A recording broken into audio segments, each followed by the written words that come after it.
अस्सलामु अलैकुम दोस्तों। मंगोलिया एक ऐसा मुल्क है जो मौजूदा दौर में ना तो मुआशी तौर पर कुछ ज़्यादा अहमियत का हामिल है और ना ही सियासी तौर पर एक इंतहाई वसीओ अरीज़ मुल्क होने के बावजूद इसकी आबादी इंतहाई कम है, जबकि इसकी सरजमीन भी खुश चट्टानों और बेआबो गया रेगिस्तानों पर मुश्तमिल है। अलबत्ता इस खित्ताए अर्ज़ की तारीख़ बहुत ही ज़रख़ेज़ है। इस रेगिस्तानी इलाके ने दुनिया के सबसे बड़े फातेह चंगेज़ खान समेत होलागू खान, बरके खान, कुबलाई खान और तैमूर लंग जैसे फातहीन को जन्म दिया, जिन्होंने एशिया और यूरोप समेत दुनिया के एक बड़े हिस्से पर मंगोल हुक्मरानी कायम की।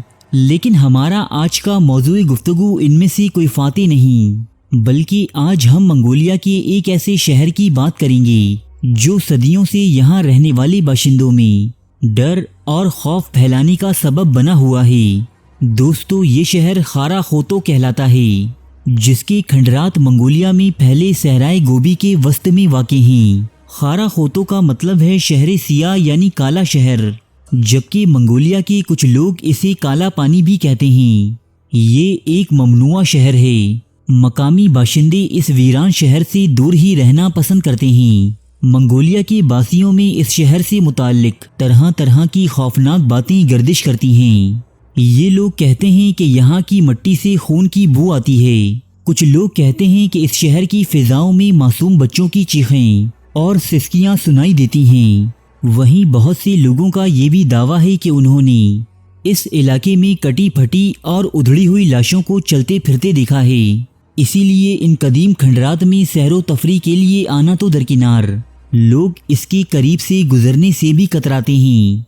दोस्तों, आज से सदियों कबल ये वीरान और आसेब ज़दा कहलाए जाने वाले खंडरात एक जीता जागता पुररौनक और ज़िंदगी से भरपूर शहर था। यहाँ के बाशिंदे दौलतमंद और बातहज़ीब थे।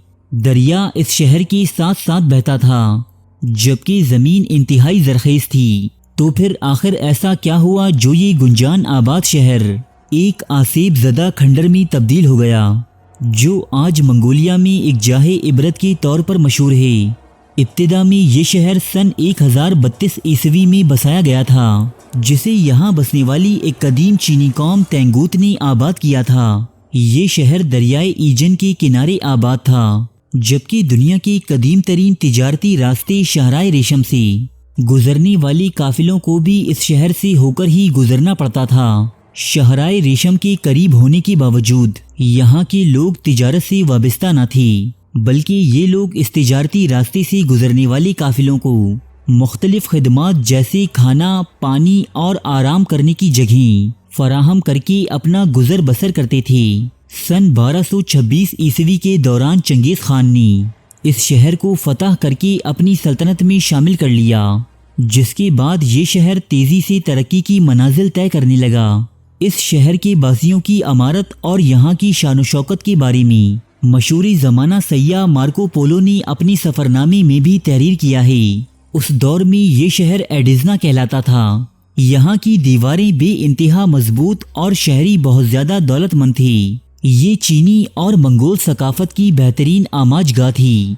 बाद-अज़ां कुबलाई खान की कायम करदा सल्तनत युआन डायनेस्टी में भी इस शहर को एक ख़ास मकाम हासिल रहा और यहाँ रहने वाले लोगों की नस्लें फलती फूलती रहीं। लेकिन मंगोलों का उरूज जिस कदर तेज़ और ताबनाक था, ये कौम उतनी ही तेज़ी से एक भयानक जवाल से भी हमकिनार हुई। चंगेज़ खान के पोते कुबलाई खान ने 1271 ईस्वी में चीन के एक बड़े हिस्से पर युआन डायनेस्टी के नाम से हुकूमत कायम की। ये मंगोल सल्तनत कमोबेश 100 साल तक चीनियों पर हुक्मरानी करती रही। इसके बाद सन 1368 ईस्वी में चीनी कौम मिंग डायनेस्टी के परचम तले मुत्तहिद हुई और इन्होंने कमज़ोर होते हुए मंगोलों को अपने मुल्क से निकाल बाहर किया। दोस्तों, उस दौर में एडिसना नाम का ये शहर चीन से भागे हुए मंगोलों का सबसे बड़ा गढ़ बन गया।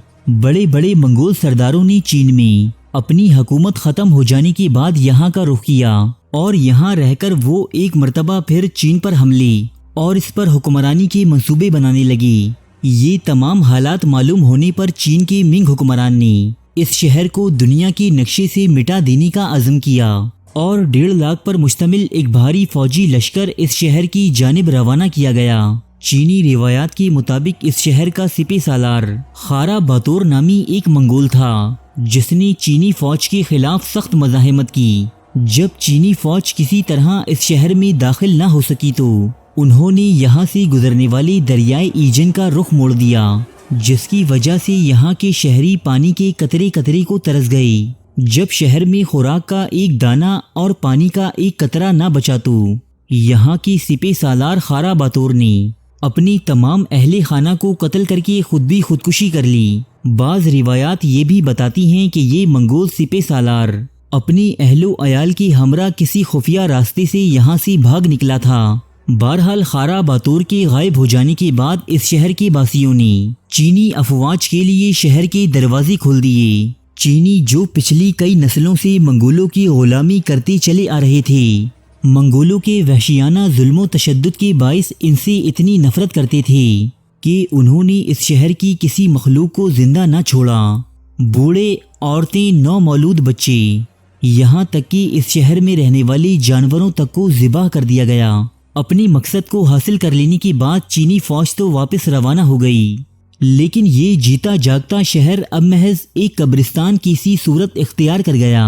جو بھی مسافر یہاں سے گزرتا اسے یہاں انسانوں کی ہڈیاں اور جانوروں کی باقیات نظر آتیں۔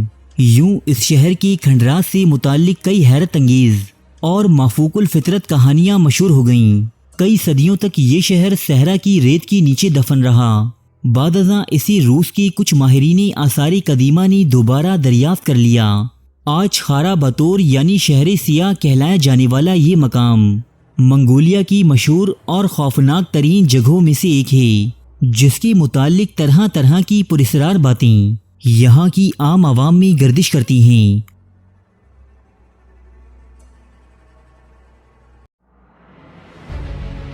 تاریخ کے موضوع پر پاکستان کا سب سے بڑا چینل، جہاں ملتے ہیں سچے واقعات مستند حوالوں کے ساتھ، قدیم تہذیبوں کے عجیب و غریب حقائق، افسانوی داستانوں کے پیچھے چھپی حقیقت، زندگی بدل دینے والی اسلامی حکایات،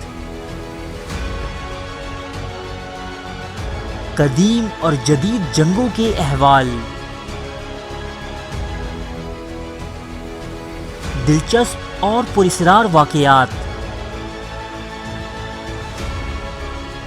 بادشاہوں اور جرنیلوں کی عیاشی کی داستانیں، ملکاؤں اور کنیزوں کی شرمناک کہانیاں، یہ سب اور بہت کچھ دیکھنے کے لیے سبسکرائب کیجیے اردو ڈائری کو۔